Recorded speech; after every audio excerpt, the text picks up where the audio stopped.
kahit na i-deliver na ang 1 billion pesos para kay Pangulong Marcos at kahit na naisama na rin sa 2025 budget ang 100 billion pesos insertion sa pamamagitan ng BICAM Committee, ayon mismo sa utos ng Pangulo, nagagalit pa rin daw si BBM.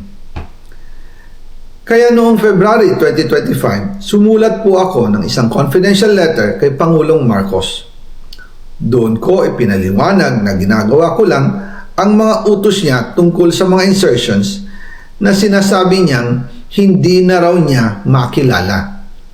Ilalabas ko po ang sulat ko sa Pangulo kasama ng bidyong ito.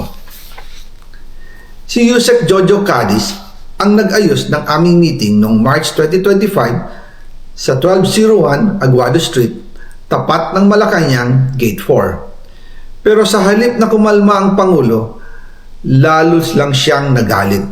Sa halip na itanggi o linawin niya ang tungkol sa 100 billion insertion, pinagsabihan niya kami ni dating Speaker Romualdez at sa akin mismo, diretsahan niyang sinabi, "Huwag mo akong pigilan sa mga insertions ko. Huwag ka nang makialam sa budget." Dahil sa mga binitawang salita sa akin ni BBM, naging malinaw sa akin na siya mismo ang nag-utos kila Secretary Mina Pangandaman at Yusek Adrian Bersamin na ipasok ang 100 billion pesos worth of projects. Kaya kung hindi talaga totoo na galing sa Pangulo ang utos, bakit hindi niya agad tinanggal noon pa sina Secretary Mina Pangandaman at Undersecretary Adrian Bersamin nang pinaalam ko sa kanya ang 100 billion insertions sa pamamagitan ng sulat? Bakit ngayon lang nila pinag-resign kung kailan nalaman ng publiko ang tungkol dito? And also kinausap ako ni Yusek Jojo Cadiz at nagsabi na ipinapa-insert ng mga projects ang Pangulo na worth 50 billion pesos. And sinabi ko kay Yusek Jojo na meron ng instruction kay Secretary Mina Pangandaman at Yusek Adrian Bersamin about the 100 billion pesos insertion. And sabi niya, kakausapin niya ang Pangulo na kung pwede, doon na lang i-charge ang gusto niya ng 50 billion pesos na insertion. Ngunit ang sagot ng Pangulo, humingi ka ng bago or dagdag na insertions. Doon po nakita at naramdaman na hindi pwedeng sabihin ng Pangulo na wala siyang alam sa mga nangyayari. Kasi mismo siya ang nagbibigay ng utos. Ako mismo ang nakasaksi at nakausap ng mga taong direktang sangkot. Kaya hindi na pwedeng maghugas kamay at magturo na parang inosente. At kung titingnan ninyo ang 2026 budget, may panibago siyang 97 billion insertions. Pero ngayon, ipinasok na mismo sa President's Budget or NEP 2026.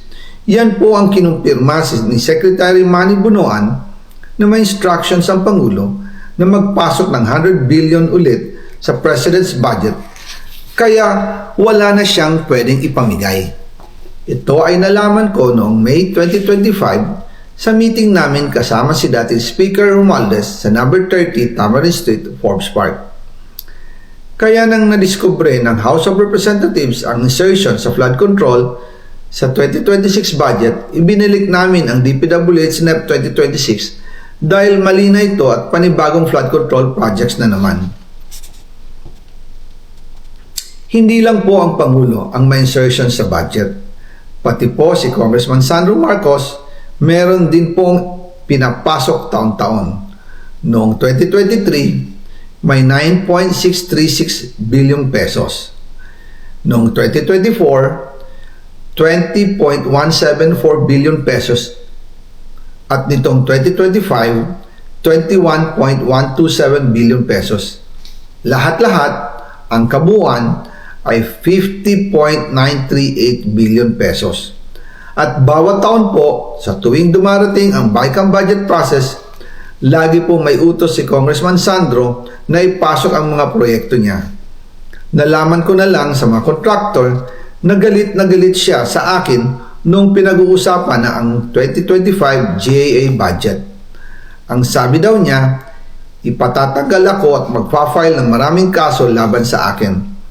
Kasi kulang ng 8 billion pesos yung insertion na gusto niyang ipasok. Ang dahilan daw, may mga contractor na nakapag-advance na sa kanya at dahil hindi na ipasok ang buong halaga, kailangan daw niyang magsauli sa mga yon. Para malinaw sa taong bayan, ilalabas ko po sa video na ito ang listahan ng mga proyekto na kasama sa mga insertions ni Congressman Sandro.